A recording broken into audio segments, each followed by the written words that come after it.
The true history of the Vikings. Raiders, traders, explorers, and kings. When most people hear the word Viking, they imagine a towering warrior in a horned helmet raising an axe as a longship crashes onto a burning shore. It is a powerful image. It is also incomplete. The Vikings were raiders, but they were also farmers, merchants, craftsmen, explorers, lawmakers, poets, and settlers. They crossed oceans before most Europeans dared to sail beyond sight of land. They built trading networks that stretched from North America to the Middle East. They founded towns, conquered kingdoms, served foreign emperors, and changed the political map of Europe. Their age lasted for roughly 3 centuries, but their influence can still be seen in modern languages, place names, legends, governments, and even the names of the days of the week. This is the true history of the Vikings. The story begins in Scandinavia, the northern European region that includes modern Norway, Sweden, and Denmark. In the 8th century, Scandinavia was not a single united civilization. It was divided among local chieftains, petty kings, wealthy landowners, and farming communities. Most people lived in rural settlements surrounded by forests, mountains, rivers, and narrow strips of fertile land. Life was demanding.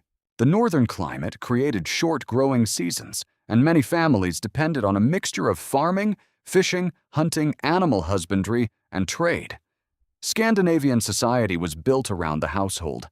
A large farm might include the extended family, hired workers, servants, and enslaved people.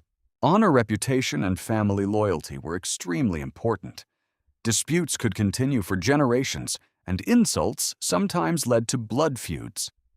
But Viking society was not lawless. Communities gathered at public assemblies known as things where free men debated disputes, made laws, judged crimes, and formed alliances. These assemblies became one of the most important political traditions of the Viking world. The word Viking did not originally describe every Scandinavian person. It was more closely connected to the act of traveling overseas for raiding or adventure. A farmer from Norway might never become a Viking. A merchant warrior or young nobleman might go on a Viking expedition for wealth status or opportunity. Why did these expeditions begin?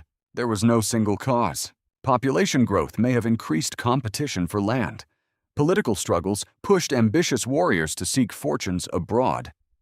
Silver and luxury goods attracted merchants and raiders. Improved shipbuilding made long-distance travel more practical. And in a society where status depended heavily on generosity warfare and reputation, successful expeditions could transform an unknown young man into a powerful leader.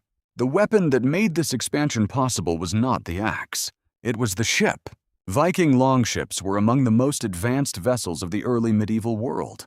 They were light, flexible, fast, and shallow enough to sail through coastal waters and rivers.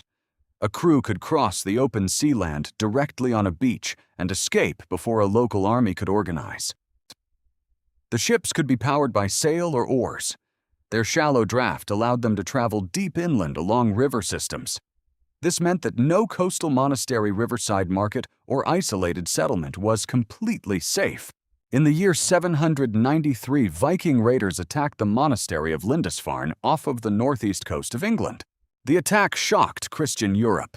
Monasteries were wealthy, poorly defended, and filled with portable treasures such as silver crosses, decorated manuscripts, ceremonial objects, and supplies.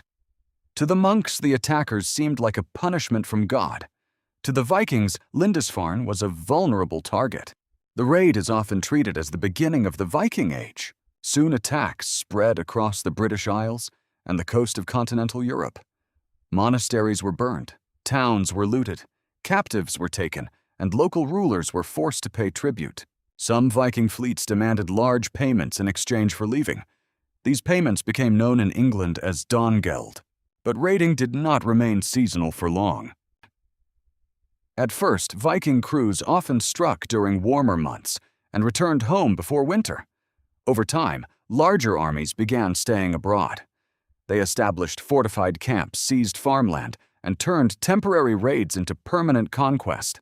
In 865, a force remembered as the Great Heathen Army invaded England. Unlike earlier raiding parties, This army was organized for war and settlement. It conquered large parts of the Anglo-Saxon kingdoms. Northumbria, East Anglia, and much of Mercia fell under Scandinavian control. Only Wessex survived. The king who resisted them was Alfred the Great.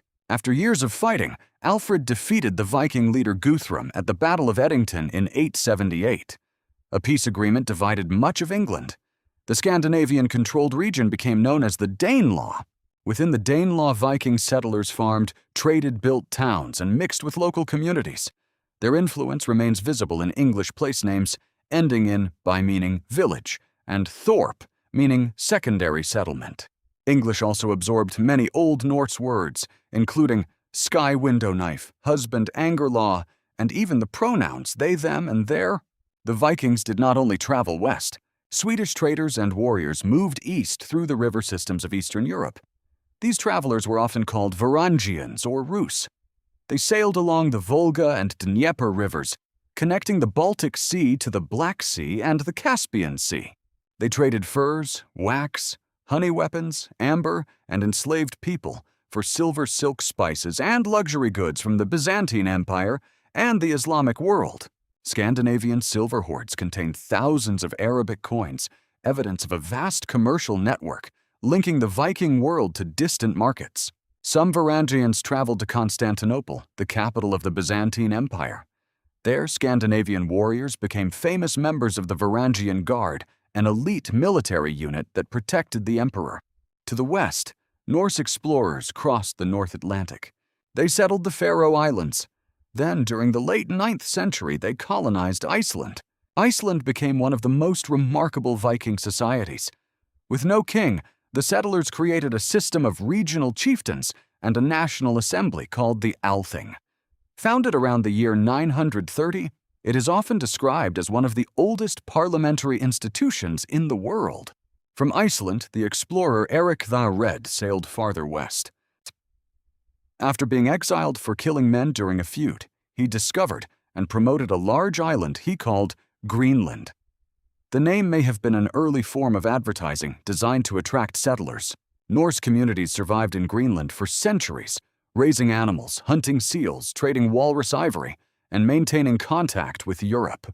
Around the year 1000, Leif Erikson, the son of Eric the Red, reached a land west of Greenland. The Norse called part of this region Vinland.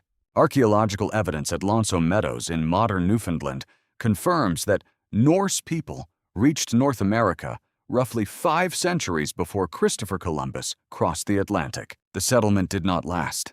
The Norse faced enormous supply problems, internal tensions, and resistance from indigenous peoples whom they called Skraelings. But their arrival remains one of the most extraordinary achievements of Viking exploration. While Viking warriors were feared abroad, daily life at home looked very different from the legends. Most Scandinavians were farmers. They grew barley, rye oats, and vegetables. They raised cattle, sheep, goats, pigs, and horses.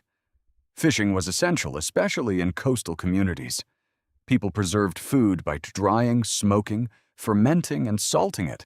Houses were often long rectangular buildings made from wood, turf, stone, or a combination of materials. Inside, families lived around a central hearth. Smoke escaped through openings in the roof. The same building might shelter people tools, food stores, and animals during the winter. Viking craftsmen were highly skilled. Blacksmiths forged tools, weapons, nails, and household objects. Carpenters built ships and halls.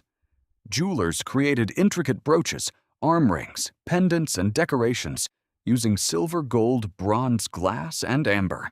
Their art was filled with twisting animals, gripping beasts, serpents, knots, and interlaced patterns. Clothing was usually made from wool and linen. Wealthy people could afford bright dyes, imported silk jewelry, and fur. Contrary to popular myth, Viking helmets did not have horns. Horned helmets belong mostly to much older ceremonial traditions and later artistic imagination. The image became famous in the 19th century when artists and costume designers romanticized the Viking past. Viking society was hierarchical. At the top were kings, powerful chieftains, and wealthy landowners. Below them were free farmers, merchants, craftsmen, and warriors.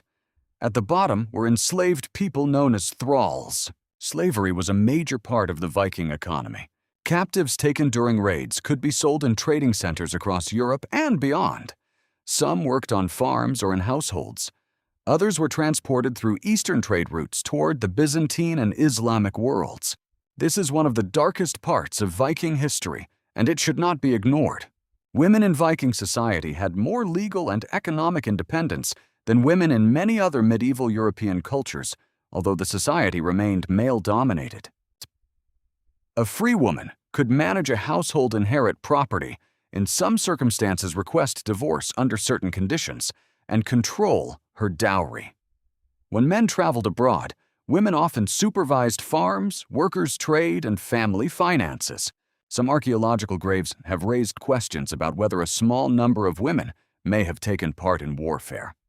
The evidence is still debated, but the famous idea of shield maidens may have been inspired by a mixture of reality legend and later storytelling. Religion shaped every part of Viking life.